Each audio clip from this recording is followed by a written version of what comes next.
Masih dari informasi kecelakaan, Sabtu siang truk trailer muatan beton melintas di Jalan Sumatera Lintas Tengah, Desa Talang Jembatan, Kecamatan Abung Kunang, Lampung Utara. Truk sepanjang belasan meter ini melintang menutupi jalan raya. Kemacetan arus lalu lintas yang parah dari dua arah tak terhindarkan. Polisi kewalahan mengevakuasi truk sebab bermuatan lebih dari 50 ton dan truk mogok. Macet total. Kecelakaan ini bermula saat truk diparkir di pinggir jalan karena pengemudinya istirahat. Truk tiba-tiba mundur dan melintang menutupi jalan raya. Saat kejadian tidak ada kendaraan di belakangnya sehingga tidak menimbulkan petaka bagi orang dan kendaraan lain. Dari arah Palembang menuju ke Bandar Lampung.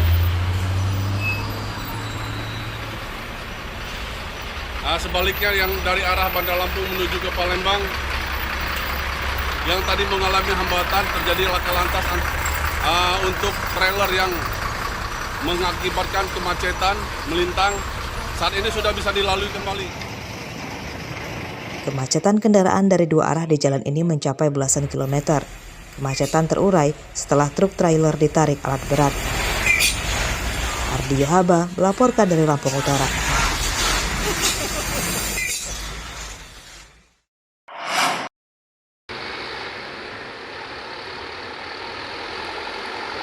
Truk bermuatan tebu yang terguling di Jalan Sumatera Lintas Tengah, Desa Kalibalangan, Kecamatan Abung Selatan, Lampung Utara, hingga Minggu pagi belum dievakuasi.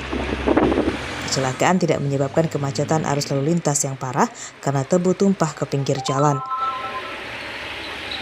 Truk bernomor polisi BE8347 AMG ini terguling pada Sabtu malam saat dalam perjalanan dari Prokimal menuju pabrik tebu di Lampung Tengah. Kecelakaan ini terjadi karena roda belakang truk sebelah kiri lepas dari as. Tadinya roda udah saya kencengin semua, Simpang Jakarta Baru udah saya kencengin.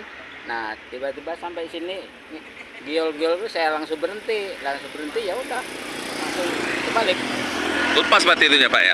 Apa lepas ya roda-rodanya? Lepas rodanya ya. Apa namanya, ada korban nggak Pak? Nggak ada, orang saya sendiri. Sendiri Pak ya? Kecelakaan tidak berangkut korban jiwa. Evakuasi truk menunggu tebu dipindahkan ke kendaraan lain. Ardi Yohaba melaporkan dari Lampung Utara.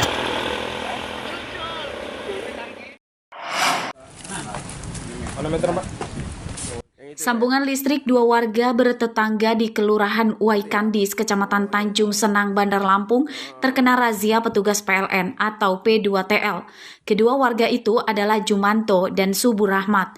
Permasalahannya bukan karena Jumanto dan Subur menunggak membayar listrik, melainkan divonis bahwa meteran listrik di rumahnya tidak sesuai dengan alamat KTP pelanggan.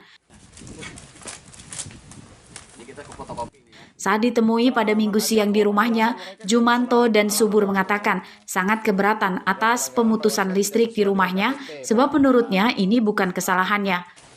Yang dibilang surat kedua lah jatuhnya. Jumanto dan Subur kala itu mendaftar sebagai konsumen PLN untuk rumah barunya secara resmi, namun menggunakan KTP alamat tinggal yang lama. Padahal pemasangan kabel hingga mesin meteran dilakukan oleh petugas PLN. Setelah 8 tahun terpasang, sambungan listrik di rumah Subur dan Jumanto diputus dan keduanya didenda 7 juta rupiah. Pas pencabutan saya nggak di rumah, terus main cabut nggak ada surat peringatan nggak ada. Soal peringatan dari PLN belum ada? Nggak ada, langsung main cabut aja. Alasan mereka mencabut apa? Salah alamat. Salah alamat? Seperti apa salah alamat yang ditugaskan? Ya KTP emang kami seneng, cuman posisi waktu itu kan emang udah daftar emang untuk wilayah sini udah survei. Ya udah lengkap semua. Tahu datang orang PLN ngomongnya salah alamat. Sudah berapa lama pemasangannya? 8 tahun. 8 tahun. Jadi untuk meteran sementara ini dengan berdalih si pihak PLN dengan adanya 14 hari pemasangan sementara. Setelah 14 hari itu baru keluar namanya evaluasi perkara. Nah, sampai detik ini pun tidak ada namanya penyelesaian ataupun info dari lebih lanjut dari PLN sendiri. Pihak PLN kini memasang meteran listrik sementara di rumah Subur dan Jumanto yang dayanya dibatasi hanya bisa dipakai untuk lampu penerangan saja.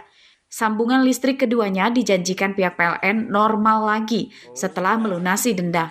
Subur dan Jumanto menuntut keadilan atas tuduhan pelanggaran yang tidak dilakukannya. Robi Laste melaporkan dari Bandar Lampung. 14 hari itu ya?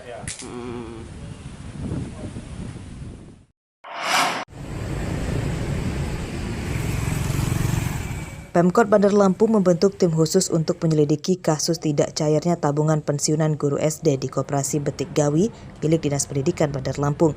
Ini dikatakan oleh Wali Kota Eva Duyana pada Sabtu siang. Hasil kerja tim nantinya akan dijadikan bahan mencari solusi permasalahan tersebut. Wali Kota Eva Duyana telah menginstruksikan Dinas Pendidikan bertanggung jawab untuk segera membayarkan tabungan para pensiunan guru tersebut. Jadi kita menyiapkan tim, udah turun ke lapangan, insya Allah semuanya akan terkuak apa yang terjadi. Ya. Jadi mulai bekerja kapan timnya? Kenapa? Timnya udah mulai. Hari ini insya Allah. Hari ini lah.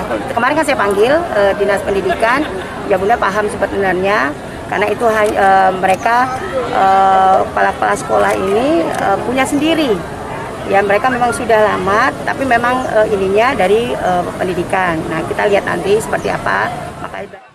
Belum dibayarkannya tabungan pensiunan guru di Koperasi Betik Gawi Bandar Lampung mencuat setelah para nasabah mengadu ke salah satu pengacara di Bandar Lampung pada hari Kamis lalu. Mereka geram terhadap Koperasi Betik Gawi yang dituduh mempersulit pembayaran tabungan itu. Mereka telah mengajukan pencairan tabungan sejak tahun 2020 lalu, namun hingga sekarang belum juga dibayarkan. Berapa lama, Bu? Sudah lama janji itu. Berapa lama? Nah, akhirnya dikasih supaya guru-guru pensiun ini tidak bertindak anarkis, dikasihlah pinjaman kasbon. Ada yang 1 juta, ada yang 2 juta, semua anggota, ada yang 500. Bahkan 1 hari nunggu ada yang tidak dapat. Jadi sekarang mereka beralibi ingin menyelesaikan pensiunan tahun 2020 dulu. Nah, bagaimana yang pensiun 2001-2002 nunggu sampai kapan? Kerugian para pensiunan guru ini puluhan juta rupiah per orang. Tabungan berasal dari iuran wajib pemotongan gaji guru setiap bulan sebesar Rp175.000 per orang saat mereka masih aktif mengajar. Seluruh guru SD diwajibkan jadi peserta Koperasi Betik Gawi, besutan Dinas Pendidikan, dan dilarang berhenti sebagai peserta sebelum pensiun. Jeffrey Arifin melaporkan dari Bandar Lampung.